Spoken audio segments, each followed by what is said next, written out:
नमस्कार दोस्तों, स्वागत है आपका ऑल इंडिया न्यूज में। ये है आज 12 सितंबर 2025 की देश भर से 25 सबसे बड़ी और ताजा खबरें। तो चलिए बिना देरी के शुरू करते हैं।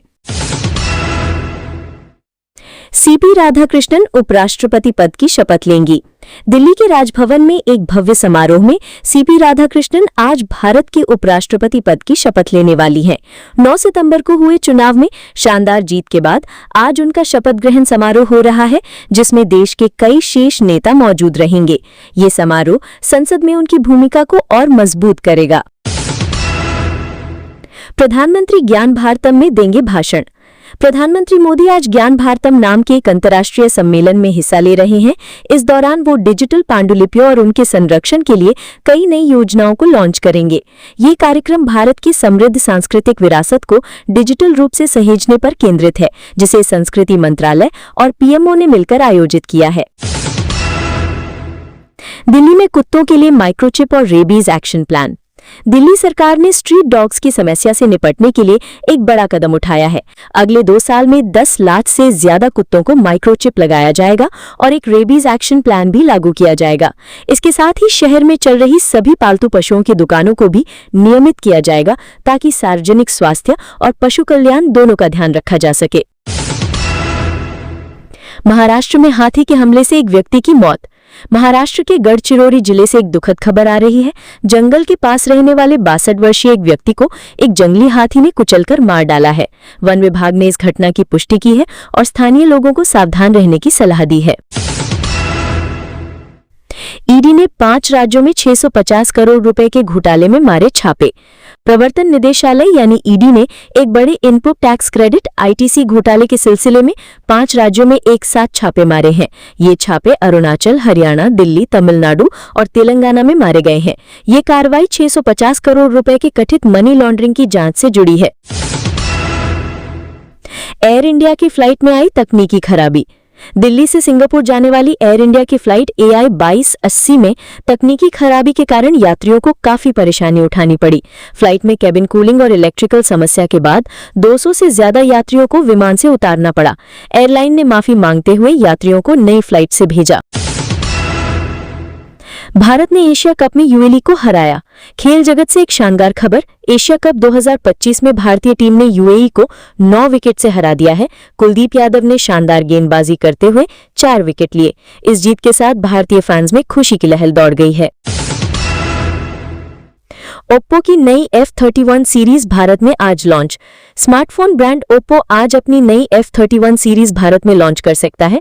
लॉन्च से पहले ही फोन की कीमत और बैटरी स्पेसिफिकेशंस ऑनलाइन लीक हो गए हैं, जिससे ये बजट फ्रेंडली फोन के रूप में काफी चर्चा में है। आज कुछ राज्यों में स्कूल बंद। भारी बारिश और कुछ स्थानीय त्योहारों के चलते देश के कुछ हिस्सों में आज स्कूल बंद हैं। संबंधित शिक्षा विभाग ने इसकी घोषणा कर दी है, ताकि छात्रों और अभिभावकों को कोई परेशानी ना हो। आंध्र प्रदेश में एसआईटी की कंपनियों पर छापेमारी।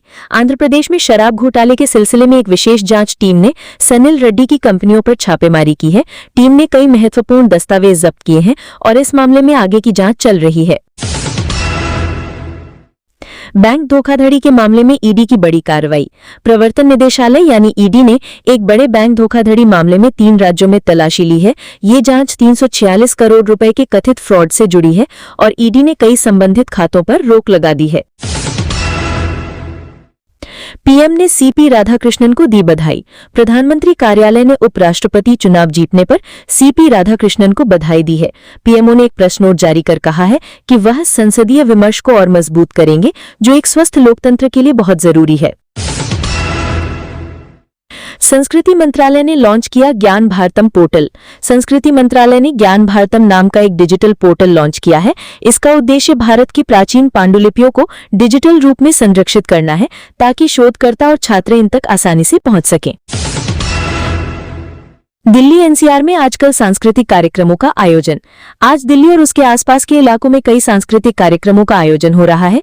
हिंदुस्तान टाइम्स की तरफ से HT सिटी दिल्ली जंक्शन नाम का एक इवेंट भी है, जिसमें लोगों को ट्रैफिक और एंट्री की जानकारी दी गई है। ग्रीन हाइड्रोजन पर आज होगा एक बड़ा सम्मेलन। प्रेस सूचना ब्यूरो यानी पीआईबी ने ग्रीन हाइड्रोजन पर होने वाले एक रिसर्च एंड डेवलपमेंट सम्मेलन के लिए मीडिया को निमंत्रण भेजा है। इस कार्यक्रम में नवीकरणीय ऊर्जा मंत्री भी शामिल होंगे, जिससे भारत की ग्रीन एनर्जी योजना को और बढ़ावा मिलेगा। 9/11 की याद में कई जगहों पर रैलियां और कार्यक्रम। 9/11 हमले की याद में आज भारत समेत कई देशों में श्रद्धांजलि सभाएं और कार्यक्रम आयोजित किए गए हैं। इन कार्यक्रमों में शहीदों को याद किया गया और पीड़ितों को श्रद्धांजलि दी गई। भारत और पोलैंड के बीच सहयोग बढ़ाने पर चर्चा। भारत ने पोलैंड के साथ अपने विदेश मामलों में सहयोग बढ़ाने पर चर्चा की है। दोनों देशों के विदेश मंत्रालय के अधिकारियों ने इस पर बैठक की है। ये कदम दोनों देशों के संबंधों को और मजबूत करेगा। छात्रों के लिए स्कूल असेंबली हेडलाइंस। आज स्कूली छात्रों के लिए स्कूल असेंबली हेडलाइंस में देश विदेश और खेल जगत की प्रमुख खबरें प्रकाशित की गई हैं। इससे छात्रों और शिक्षकों को रोज के अपडेट्स मिल सकेंगे। आज का पंचांग और शुभ मुहूर्त। जो लोग धार्मिक कार्यों की योजना बना रहे हैं उनके लिए आज का पंचांग 12 सितंबर 2025 का पंचांग राहु काल और शुभ मुहूर्त की जानकारी दे रहा है। बाजार में टेक और ग्रीन एनर्जी स्टॉक्स पर हलचल। आज की कारोबारी अपडेट्स में कुछ सेक्टर के स्टॉक में तेजी देखने को मिल रही है। खासकर टेक और ग्रीन एनर्जी से जुड़े स्टॉक्स में बाजार में हलचल है। निवेशकों को सलाह दी गई है कि वो निवेश करते समय सावधानी बरतें। तो दोस्तों, ये थी आज 12 सितंबर 2025 की 25 सबसे बड़ी और ताजा खबरें सिर्फ ऑल इंडिया न्यूज पर। अगर आपको ये जानकारी पसंद आई हो तो वीडियो को लाइक करें, चैनल को सब्सक्राइब करें और बेल आइकन दबाना ना भूलें, ताकि आपको हर दिन की ताजा खबरें सबसे पहले मिले। फिर मिलेंगे कल की बड़ी खबरों के साथ। तब तक के लिए नमस्कार, खुश रहें और सुरक्षित रहें।